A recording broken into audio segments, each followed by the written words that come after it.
Live only on DAZN, November 15th, Eubank Jr. versus Ben 2. The first was a classic, now it's the rematch. The greatest rivalry British boxing has ever seen. Eubank Jr. versus Ben 2, November 15th. Click the link in the description to buy now. Charlie Parsons for the Stomping Ground, available on DAZN. Francis, how are you, sir? I'm very well. How are you, Charlie Parsons? I'm good. How is it all unfolding? It's unfolding well. Unfolding well. Are you looking forward to it all being done? I am. It's nearly there. It didn't feel like yesterday, didn't feel like Monday when it was the start of the week, but it was actually a long time ago, and now we are nearly at fight night. The weigh-in is done. Not too many arguments this week. It's been good. Do you worry that if it's another close fight, it could end up in a trilogy and you having to continue dealing with this? I don't worry about much, to be honest, mate. So I'm not going to start worrying now. I would like this to be the end of it, one way or the other. It's going to be a great fight. You know, the first fight was spectacular, one of the best fights we've seen in recent times, and that's why we're seeing it again. And I'm sure this will be no different. So I'm very excited for it. Let's react to the weigh-in then. Conor Benn at 159.3, yeah, and Chris Eubank Jr. 159.1. Yeah, proving a point. I don't know. But it does show that 160 is this guy's natural weight. Like people have always said, you know, don't get me wrong, does it get harder as you get older? Of course it does, but that is his weight. That's the weight he fights at. That's the weight he's had his last 5 fights at. He missed weight last time. It happens. Fighters have done it before. Fighters will do it again. You know, but to make 159.1 shows that you are not, you know, at the limit of what you could be. Otherwise, you would come in at 160 bang on. Would it not be fair to assume that maybe last time he was I don't want to use the word unprofessional, but a little bit lax with the weight? I do think he was unprofessional. Yeah, it's the rehydration maybe. But it's the second day weigh-in where he weighed in 167 or something pounds. He had clothes at he wasn't on the limit of the second day weigh-in. Chris is not a big guy. He said in interviews before he puts on 7 or 8 pounds. He's not a big guy. He's never been a big guy. You only have to look at him outside of camp and look at him and think he's not a huge overweight lump, is he? He's not someone who blows up between every camp. I don't believe the second day weigh-in is an issue for him, and he wouldn't have agreed it if it was. You know, he wouldn't be doing it, would he? If he wasn't happy with it, if he wasn't comfortable with it, if he couldn't do it, and he proved that in the last one. Chris Eubank Sr. at the press conference yesterday. Let's take away some of the comments then.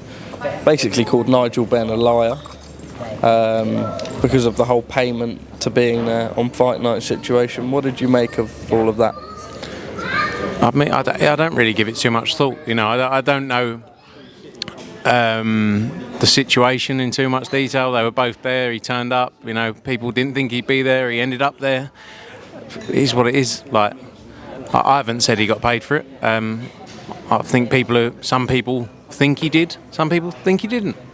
You know, who cares? It's not really that much of a talking point, to be honest. I don't think anyway. I didn't say he got paid for it, by the way. So, you know, before I get in trouble. No, but storylines sell fights, right? Hence, yeah, but let's be honest. This isn't really a storyline that's going to tip it over the edge. Go, I must watch it because there's talk about whether he got paid or not. I disagree. Okay. It's a family feud, and if there's a doubt at the loyalty and the substance of that, I get what you're saying there. So you're saying he was only there because he got paid? That's not what I'm saying. No, you're not saying it. That's what the insinuation would be. Would hear that, right, a fan would be more inclined. No, I think he was there because whether he got he was there because he wanted to be there. You know, that's all.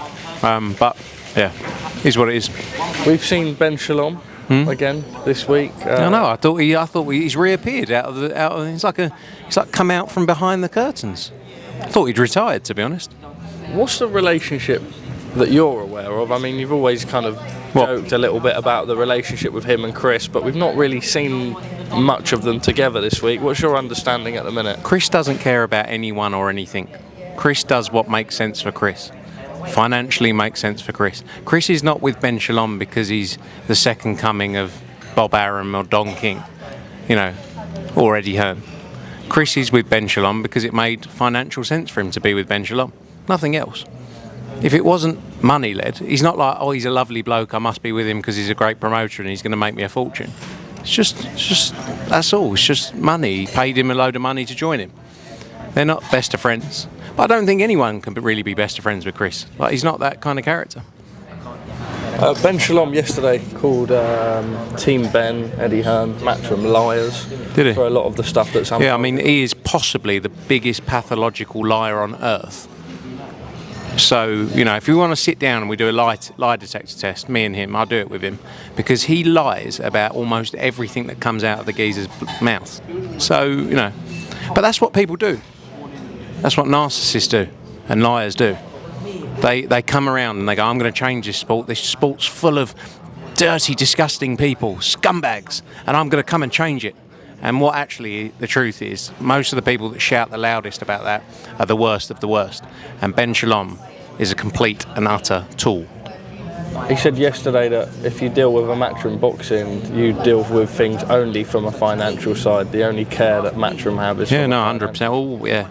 I mean, speak to all the fighters we represent. Sonny Edwards is over there. Speak to him. Speak to the fighters we represent from day one of their career all the way through.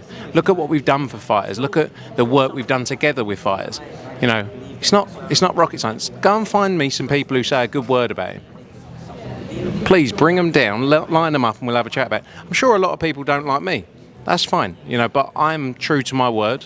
Whether you like what I say or not, I will be honest with you. I will tell you the truth. So yes, are we financially motivated? Of course we are. We are a business. We're not here for a laugh. We're here to run a business. Just like you run a business. You wouldn't be doing it if you weren't making money. Yes, we want to make money. Of course we do. But we want to do things the right way. We've done things the right way for 44 years. We promote 600 events a year around the world across 8 different sports. We're one of the biggest private promotional sporting entities in the world. And I've got some 2-bit boxing promoter who runs small hall shows 4 a year, like telling me that we're just financially motivated. Do me a favour. I thought you retired. Run back to your retirement home. See you later. A couple of comments from Simon Jordan yesterday on TalkSport. I bumped into him yesterday. How was it? He was all right. Was he? I told him he had a nice jacket. He looked well. He seemed like he was in quite good spirits. Yeah. He said the rematch is rewarding meritocracy. They didn't rinse enough money the first time, so they're double dipping. Putting in that performance was the least a pair of them could do, essentially saying that they shouldn't really get the worldly praise for it. It's a wild sport we're in, isn't it, really, where people sit there and go, it was one of the best fights I've ever seen. What a fight, what a night, the whole event. And to go, why are they doing it again? Because it was spectacular. Why wouldn't you do it again? Anthony Joshua versus Jake Paul. What's the latest you can tell us? No latest. There are obviously talks about it. Eddie had spoken to Nikisha about it. The suggestion of finalising or finalise is rubbish. Really? I'd say respect, though, to Jake Paul if he does take it. Of course, you have to respect it. Will it be the end of Jake Paul in boxing? No, I don't think so.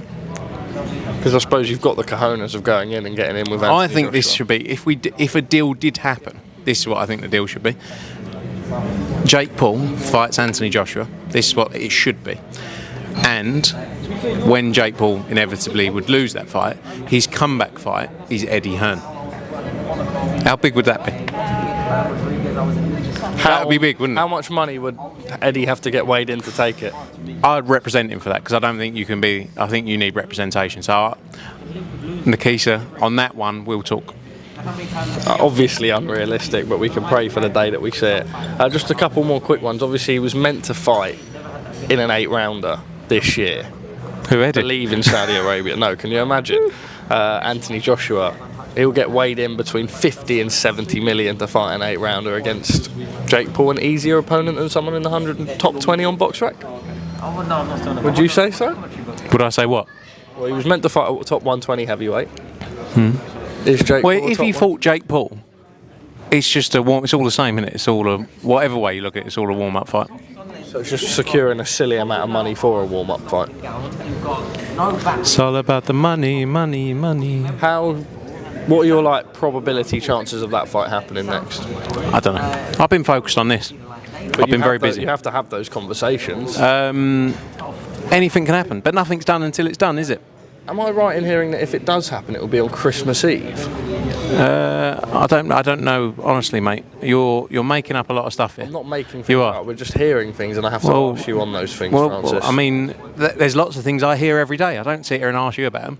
I don't say I read on Twitter earlier about this, that, the other. What did you read on Twitter earlier? Lots of things, you'd ask actually. me about. Huh? That you'd ask me about. Exactly. Yeah. Yeah. Francis, final Parsons? prediction tomorrow night. All I can say is do not miss it. Live on DAZN pay-per-view. It's going to be a spectacular round 13 onwards of the main event of Eubank, Ben. May the best man win. See you there.